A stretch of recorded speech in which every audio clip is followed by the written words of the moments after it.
Nasubukan nyo na ba ang peanut roll ko? Ito lang naman po ay tinatawag na peanut turon. So kung meron pong banana turon, meron din po tayong peanut turon. Ito lang naman po ang klaseng negosyo na hindi ka talaga malulugi. Dahil hindi lang po ito mabenta, malaki din ang kikitain mo dito guys. Ang kagandahan lang po sa negosyong ito guys ay pwede kang makapagsimula sa maliit na puhunan. Sa maliit na puhunan guys ay pwede ka na talagang magkaroon ng sarili mong business. Kaya for today's video, ipapakita ko sa inyo kung paano ko po ginawa ang aking peanut turon. Kaya simple lang po talaga ang ingredients nito guys. Mabibili nyo lang po ito sa supermarket o kaya sa marketplace. Hindi po sa Lazada, hindi rin po ito sa Shopee, kundi sa palengke lang po talaga mabibili ang mga ingredients nito guys. So bumili lang po ako ng 1 kilong mani at saka 2 kilong asukal na pula. And then, syempre, yung lumpia wrapper. Ito po talaga yung pinakabidang sangkap po sa ating peanut turon, yung ating lumpia wrapper. So, kailangan po talaga sa ating lumpia wrapper, ang sizes po na dapat nating bilhin, yung small size po talaga. So, ang una nating gagawin guys, ay magpapaapoy muna tayo sa ating automatic stove. So, ang kagandahan lang po sa ating automatic stove, ay hindi na po talaga tayo bibili ng gas. Nasa tabi-tabi lang po ang mga panggatong guys. Libre lang po talaga ito makukuha. Kaya wala po talaga tayong gastos pagdating po talaga sa lutuan. So ayan na guys, nakapagpaapoy na po talaga ako at ready na po talaga ito, isa lang ang ating kawali. So ayan na guys, medyo mainit-init na po talaga yung ating kawali at pwede na po nating lutuin yung ating mani. Lulutuin lang po yung mani na walang mantika. Bali, isasangag lang po talaga natin siya guys. Malalaman lang po natin yung ating mani pag luto na siya guys. Pag ito ay nagiging crispy na po siya or kaya magiging malutong na po yung lasa niya. So titikman nyo po talaga siya every now and then. So ayan na guys, luto na po ang ating peanuts. So, ililipat na po natin siya sa ibang lalagyan at dito po natin siya palalamigin. So, bali 1 kilo pong mani ang niluluto ko guys. So, habang pong pinapalamig po natin yung ating mani, so, hihimayin po natin yung ating lumpia wrapper. So, habang naghihintay po tayong lumabig yung ating mani na niluluto. So, dito na naman po tayo sa ating lumpia wrapper. So, ito po yung lumpia wrapper ko guys, ay nabili ko lang po ito sa palengke guys. Small size po ang ginagamit kong lumpia wrapper at hatiin po natin siya sa dalawa. Maalat po ang kinalabasan pag ito'y hindi po natin hinati yung ating lumpia wrapper. Sa isang balot na lumpia wrapper guys, ay nagkakalaman po ito ng 50 pieces. So hinati po natin, so magiging 100 pieces na po talaga lahat guys. Sa 1 kilong mani guys, ay makakaubos po siya ng 10 or 10 balot na lumpia wrapper. So nasa mga 900 to 1,000 pieces po talaga ang magagawa sa 1 kilong mani.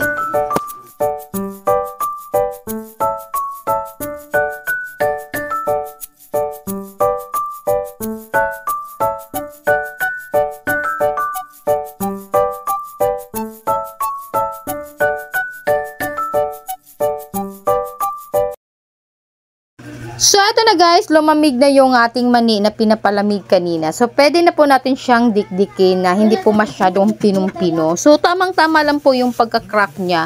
Mas maganda po kasi pag yung mani natin ay hindi po masyadong pinong-pino. Yung crack lang po talaga. Kasi mas masarap po sa pinaturon pag may mangunguya po talaga tayong mani. So, ayan na guys, tapos nang maidikdik ang ating 1 kilong mani at pwedeng-pwede na po talaga itong haluan ng asukal. So, wag po tayong maghalo dito guys ng white sugar. Brown sugar lang po talaga ang pwede. So, 2 kilo po ang ihalo natin sa 1 kilong mani. At pagkatapos po nating maihalo ang 2 kilong brown sugar, imi-mix po talaga natin siya ng maigi guys para magiging pantay po talaga yung ating mani at saka yung asukal na nailagay po natin.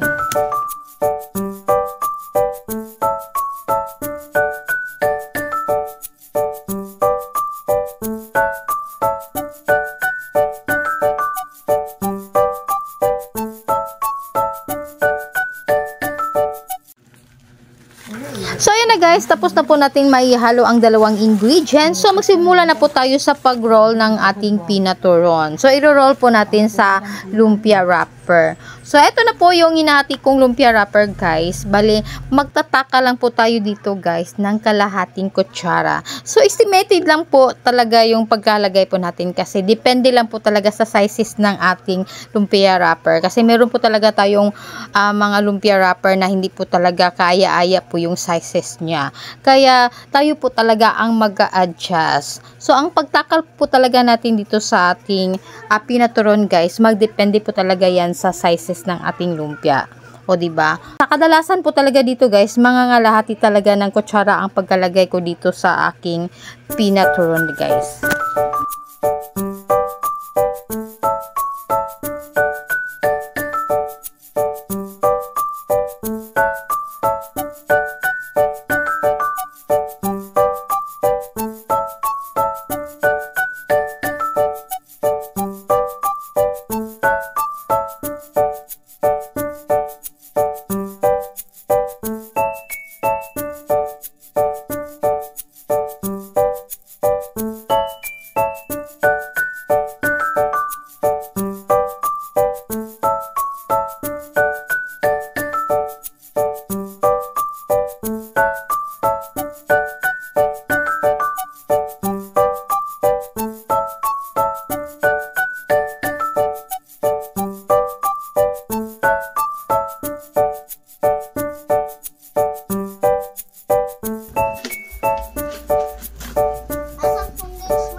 So ayan na guys, lahat ang nagawa sa 1 kilong mani guys. So tapos na po talaga siyang ma-roll sa ating lumpia wrapper. So pwede na po natin siyang lutuin. So ito na guys, nagpapaapoy na po ako sa ating improvised lutuan at pwede na po talaga natin isalang yung ating peanut turon. So ayan na guys, nagpapainit na po ako sa kawali at naglagay na po ako dito guys ng 1 kilo at kalahating mantika. So i-deep fried po talaga natin yung ating peanut turon. So ayan na guys, papainitin lang po natin ng maigi yung ating mantika guys bago po natin isalang yung ating peanut roll. Kailangan po talagang mainit na mainit po ang pagdi-deep fried ng ating peanut turon.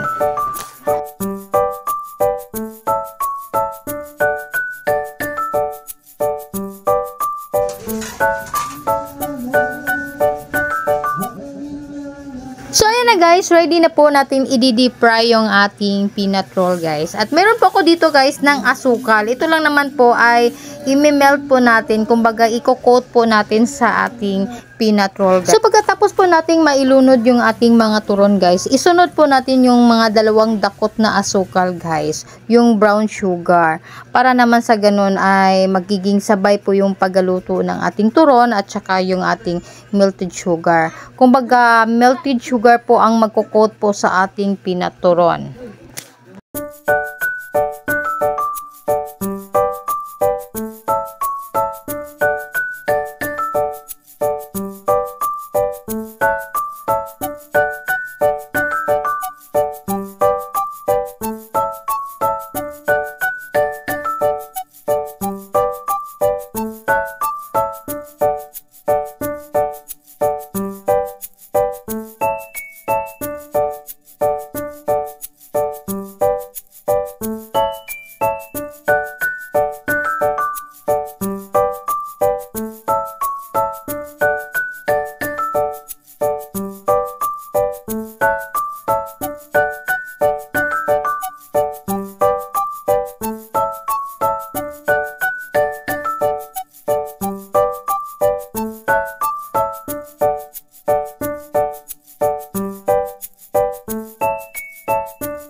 So, ito na guys, ang finished product ng aking peanut roll. So, binalot-balot ko talaga siya guys. Sa isang balot po ay nagkakalaman po talaga ito ng 10 piraso. So, ang benta ko nga pala nito guys, sa isang balot guys ay 20 pesos. Pero pag wholesale price po talaga guys, ebebenta ko siya sa halagang 15 pesos per pack. Pero pag retail po talaga guys, ebebenta ko siya sa halagang 2 pesos per each. Alam niyo ba guys, na maganda po talaga itong inegosyo, ang peanut roll, dahil pwede nyo po talaga itong ibenta sa eskwelahan, pwede nyo po ibenta to sa mga sari-sari store, i-retail po talaga ito pag sari-sari store talaga guys. So, pwede po talaga itong isasabit sa kanilang tindahan at ibebenta po nila tingi-tingi. Pag matyaga ka lang talaga guys, kikita at kikita ka talaga dito sa ating peanut roll. Kaya madali lang po talaga itong gawin at saka madali lang po talaga ito lutuin at madali rin po itong mabenta guys. Kaya kung ikaw ay naghahanap ng extra income, pwede nyo po talaga itong sundin yung aking peanut roll guys. Madali lang po talaga itong gawin at napakasarap po talaga itong nguyain. Masarap po itong kutkutin, bata man o matatanda ay pwede po talaga dito. So yun na guys, nakagawa Nakagawa po ako ng 850 pieces na peanut roll sa 1 kilong mani. And then, ang nagamit ko po sa lumpia wrapper guys ay siyam na ganito guys. So, sa isang ganito ay nagkakalaman po talaga ng 50 pieces. And then, hinati po talaga natin. So, nagiging 100 pieces po siya. Siyam na ganito po ang magagamit po natin sa lumpia wrapper. Pag siyam, nasa 100, so dapat 900 pieces. And then, hindi mo naman talaga maiiwasan yan guys na mayroon na nabubutas, na kaya katulad ng napupunit, ganito, ganyan. So, ayan guys, lahat-lahat na nagawa ko sa siyam na ganito ay naka 850 pieces po talaga ako.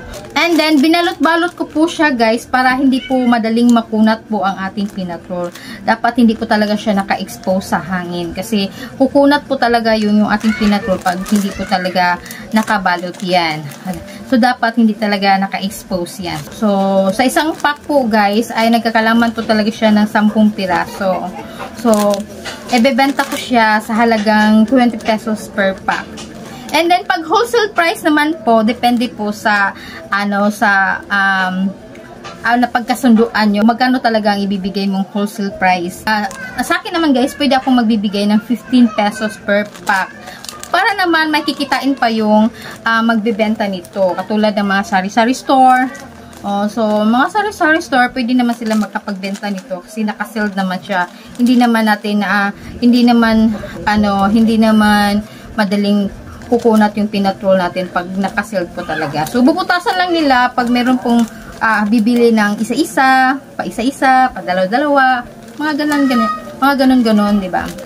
So, mas maganda kung bibili ni Suki per pack para madali po talagang mag-sold out. So, ngayon guys, titikman po natin yung ating peanut roll. O, diba? Para perfect po talaga yung aking, guys, siya. So, ganito po kahaba yung ginawa kong peanut roll, guys. So, ito pong itsura po ng ating peanut roll, guys. Nakakoat yan ng melted sugar. Kumbaga yung latik-latik, diba? So, magiging maganda po talaga pag meron po talagang, So, yan po talaga naka-perfect. Yeah. So, ito po yung tsura niya, guys. May mani po talaga siya, diba? Grabe, ang lutong talaga. Ang sarap niyang nguyain. Matamis na malat-alat. Tapos, mapifeel mo yung peanut niya. Perfect. Talagang kung masusubukan niyo po yung aking peanut roll, perfect po talaga. Wala po talaga kayong masasabi. I-try niyo po yung aking peanut roll. Napakasarap po talaga siyang nguyain. Pwede po itong pangpasalubong. Yung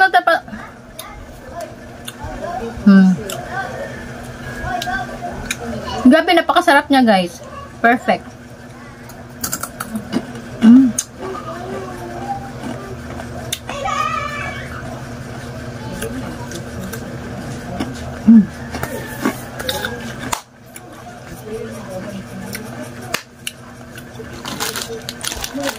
Alam niyo ba guys, nung panahon na nagtatrabaho po ako, gumagawa na po ako ng ganito. Nagbebenta na po ako sa kasamahan ko sa trabaho. Tapos, lalo na pa yung mga pag-holiday. Mga holidays, mga long vacation, long holidays. So, bibili sila ng ganito kasi pampasalubong daw sa mga family nila. Diba? Perfect talaga guys. Ginawa pang pasalubong yung aking peanut roll. Isa to sa mga delicacies sa product of peanuts. Kaya, wag po kayong magpaano-ano kasi ito talaga pinaka-perfect na pasalubong po sa ating mga loved ones kung tayo ay uwi po ng ating mga province. Kaya, kung ako po sa inyo, i-try nyo po yung aking peanut roll dahil napakasarap po talaga at perfect po talaga pang benta. Alam nyo ba guys, hindi lang po ito sa mabenta lang, malaki po talaga ang kikitain nyo po dito. Kaya, gumawa na po kayo ng aking peanut roll. So, ngayon guys, pag-uusapan po natin yung puhunan. Siyempre, puhunan talaga ang pinaka-importante pagdating po talaga sa negosyo. Dapat alamin natin yung puhunan. Yung peanut guys, ay nagkakahalaga po yan ng 105 pesos per kilo. And then, 1 kilo po yung ginamit natin. And then, gumamit po tayo ng brown sugar. So, 60 pesos po per kilo yung brown sugar. So, 2 kilo po yung ginamit natin. So, 120 pesos. And then, yung lumpia wrapper naman, guys, sa isang ganito, guys, ay nagkakalaga po yan ng 20 pesos. And then, ang laman po talaga ng ating lumpia, guys, ay nagkakalaman po siya ng 50 pieces. And then, hinati po natin. So, magiging 100 pieces po siya. So, sa 1 kilo ay gagamit po tayo ng siyam na ganito. Siyam na ganito, guys, ay nagkakalaga po yan ng 180 pesos. Dahil tag 20 pesos po ang isang ganito. And then, hindi naman po maluluto yung ating peanut roll pag wala po tayong mantika. So, mga kailangan po tayo ng 1 kilo't kalahating mantika po ang ilalagay po natin sa isang lutuan. So, pwede na yung 1 kilo at kalahati, guys. So, ang 1 kilo, guys, ay nagkakalaga po yan ng 80 pesos. And then, isa't kalahati po yung ginamit natin. So, 120 pesos po ang presyo po ng ating mantika. And then, gagamit din po tayo ng brown sugar. Yung magkukot po tayo, magme-melt po tayo ng brown sugar para naman po maikot po yung ating peanut roll para magiging perfect at napakaganda po tingnan po yung ating peanut roll. So, lalagyan po natin yan siya ng asukar. So, gagastos po tayo ng brown sugar, guys, na yung panghuli, yung panglunod po talaga pag magluluto po tayo. Yung makukot po talaga yun ng melted sugar. Nasa mga 1/4 po ang magagamit po natin sa isang portion talaga, sa 1 kilong mani. Gagamit din po tayo ng plastic, guys. Medyo makapal-kapal siya. Nasa mga number 2 po talaga yung ano niya. So, dito natin nilalagay yung ating peanut roll, guys. So, nagkakahalaga po siya. So, nagkakahalaga po yung ating plastic, guys. Nasa 45 pesos. And then, total costing po talaga ng ating peanut roll, guys, ay 585 pesos. So, nakagawa po tayo ng 850 pieces. So, kung 60 piso po talaga ang benta po natin, meron pa naman po tayong kikitain. So, maliit lang po siya kung ibebenta po natin sa 50 piso. So, pero sa ito pong klaseng lumpia wrapper, guys, hindi naman po talaga tayo makakabili ng ganito po kamura. Siguro para sa akin, guys, ito na po ang pinakamurang lumpia wrapper na nabili ko, guys, na 50 pieces tapos sa halagang 20 pesos. O, diba? So, para naman po sa iba, guys, na gustong gagawa ng peanut roll, hindi naman sila makakabili ng ganito kamurang lumpia wrapper. So, meron pong mga lumpia wrapper na mamahalin po talaga. Bonggang-bongga po talaga yung presyo niya, guys. All, sa total costing po talaga ay nagkakalaga po ang ating puhunan ng 585 pesos. Nasa sa inyo po talaga kung magkano po yung ibenta. Basta sa akin, guys, ang pagbenta ko po sa aking peanut roll ay nagkakalaga po yan ng 2 pesos per each. Pag meron po mag-wholesale ay mas maganda po pag meron kasi meron po tayong katuwang sa pagbenta ng ating negosyo, guys. Na hindi naman sa ganun, guys, na sa 800 pieces, sa 850 pieces ay maubos natin kaagad sa pagbenta.